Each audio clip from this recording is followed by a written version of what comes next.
आपण पाहत आहात ए स्टार न्यूज चॅनल आणि हे आहेत आजच्या ठळक बातम्या। एअर टँगिंग शिवाय जनावरांची वाहतूक बंद, जिल्हाधिकारी यांची माहिती। जनावरांची बेकायदा होणारी वाहतूक रोखण्यासाठी एअर टँगिंग शिवाय इतर राज्यातील जनावरे महाराष्ट्रात येण्यास बंदी घातली आहे।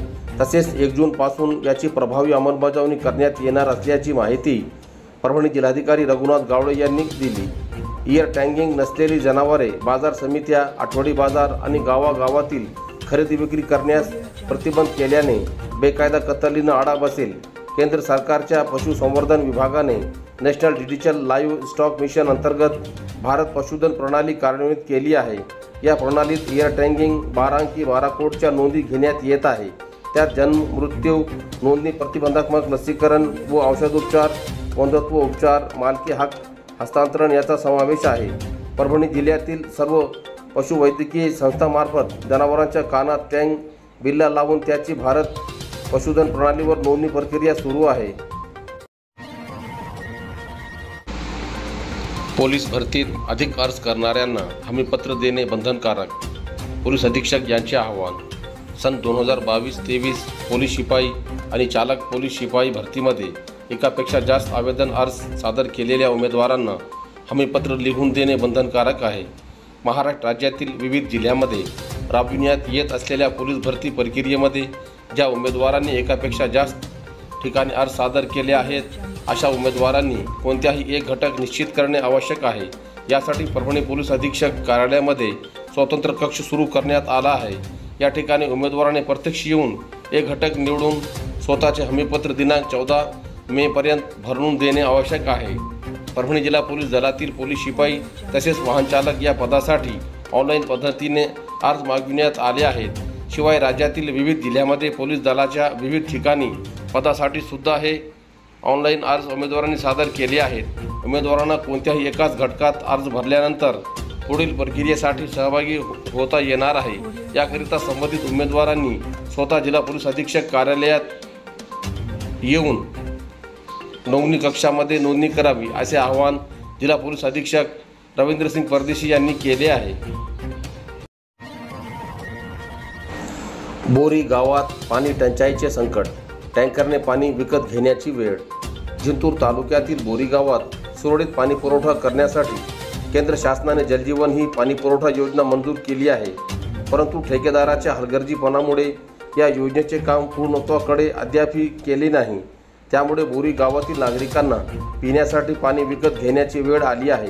ग्रामपंचायत मार्फत पाणी पुरवठा करणाऱ्या विहिरीचा पाणी पातळी खोलवर गेल्यामुळे अनेक दिवसापासून बोरीकर नागरिकांना पाणी टंचाईचे सामोरे जावे लागत आहे।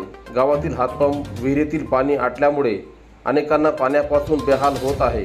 कायमस्वरूपी पाणी पुरवठा करण्यासाठी केंद्र शासनाने कोट्यावधी रुपयांचा निधी मंजूर करून जलजीवनी पाणी पुरवठा योजना मंजूर केली। परंतु ठेकेदाराच्या हलगर्जीपणामुळे अद्यापही या योजनेचे काम पूर्ण झालेले नाही। या कामावर देखरेख करणारे अधिकारी उपस्थित नसल्यामुळे ठेकेदाराचा मनमानी कारभार सुरू आहे। जलजीवन पाणी पुरवठा योजनेच्या जलवाहिनीचे काम अद्यापही पूर्णत्वाकडे गेली नाही। तसेच गावातील अंतर्गत पाईपलाईन अपूर्ण अवस्थेत आहे।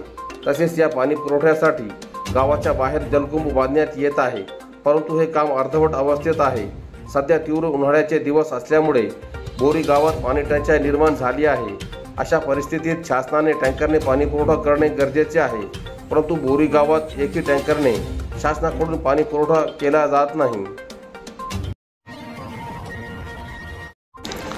चाकूचा धाक दाखवून लुटणाऱ्या 2 आरोपींना पोलिसांनी केले जेरबंद।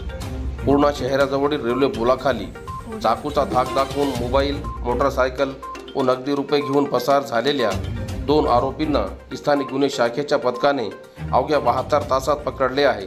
त्यांच्या वरील सर्व वस्तूसह 1 लाख रुपयांचा मुद्देमाल जप्त करण्यात आला आहे। परभणी येथून नांदेडकडे मोटरसायकलवर जात असताना मुस्तफा शाह अनवर यांच्याकडून चोरट्यांनी विवो कंपनीचा मोबाईल ज्याची किंमत 10,000 रुपये, मोटरसायकल क्रमांक MH22 BB 7098 ज्याची किंमत अंदाजे 40,000 व नगदी 5,000 रुपये असा एकूण 50,500 रुपयांचा मुद्देमाल चाकूचा धाक दाखवून लंपास केला होता।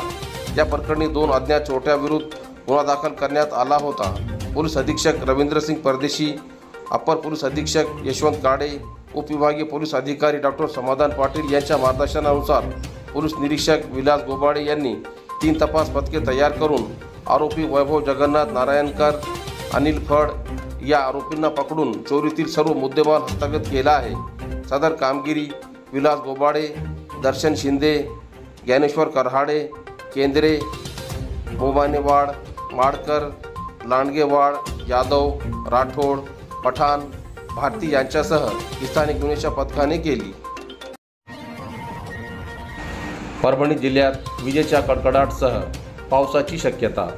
प्रादेशिक हवामान केंद्र मुंबई येथून प्राप्त झालेल्या अंदाजानुसार आज दिनांक 9 मे गुरुवार रोजी महाराष्ट्र राज्यातील परभणी, जालना, बीड, धाराशिव, लातूर, नांदेड, हिंगोली व औरंगाबाद जिल्ह्यात काही भागात वादळी वारा, विजांचा कडकडाट, वाऱ्यांचा वेग अधिक ताशी 40 ते 50 किलोमीटर राहून हलक्या ते मध्यम स्वरूपाचा पावसाची तसेच जालना व परभणी, बीड जिल्ह्यात तुरळक ठिकाणी गारपिटीची शक्यता वर्तविण्यात आली आहे। यामुळे नागरिकांनी सावध राहण्याचे आवाहन प्रशासनाच्या वतीने करण्यात आले आहे। लोंबाडकडील 200 कोटी थकीत रक्कम अदा करण्याची मागणी। ICCI लोंबाड कंपनीकडे थकीत 200 कोटी रुपयांची रक्कम शेतकऱ्यांना तत्काळ अदा करावी अशी मागणी भारतीय जनता पार्टीचे माजी जिल्हाध्यक्ष डॉक्टर सुभाष कदम, हेमचंद्र शिंदे, गोविंद लांडगे, विश्वंभर गोरवे, बाळासाहेब भालेराव यांच्यासह अन्य नेते मंडळींनी जिल्हा प्रशासनास सादर केलेल्या निवेदनाद्वारे केली आहे। खरीप हंगाम 2023 मधील सोयाबीन, कापूस, रब्बी हंगामातील 2024तील हरभरा, ज्वारी, गहू, भुईमूग इत्यादी पीक विम्याच्या तक्रारी सरसकट ग्राह्य धरून पीक विमा परतावा तत्काळ देण्यात यावा असे मत या शिष्टमंडळाने व्यक्त करतेवेळी पीक कापणीपूर्वक आलेल्या सरासरी उत्पन्नाच्या आधारावर ज्या मंडळात सरासरी उत्पन्न हे उंबरठा उत्पन्नापेक्षा कमी आलेले आहे अशा पिकांचा सुद्धा परतावा तत्काळ अदा करावा असे म्हटले। परतावा अदा करण्याची वेळ उलटून किमान 2 महिने झालेले आहेत असेही निर्देशनात आणून दिले। जिल्हाधिकारी तथा पंतप्रधान पीक विमा योजना जिल्हास्तरीय समिती अध्यक्ष रघुनाथ गावडे व जिल्हा कृषी अधिकारी तथा पंतप्रधान पीक विमा योजना जिल्हास्तरीय समितीचे सचिव कृषी अध्यक्ष गौडी व कृषी सांख्यिकी माधव लोंढे यांच्याबरोबर शिष्टमंडळाने चर्चा केली। त्यानंतर जिल्हाधिकारी यांनी तत्काळ 16 मे रोजी कंपनी, शेतकरी प्रतिनिधी, कृषी विभागाचे अधिकारी यांची बैठक बोलावली आहे।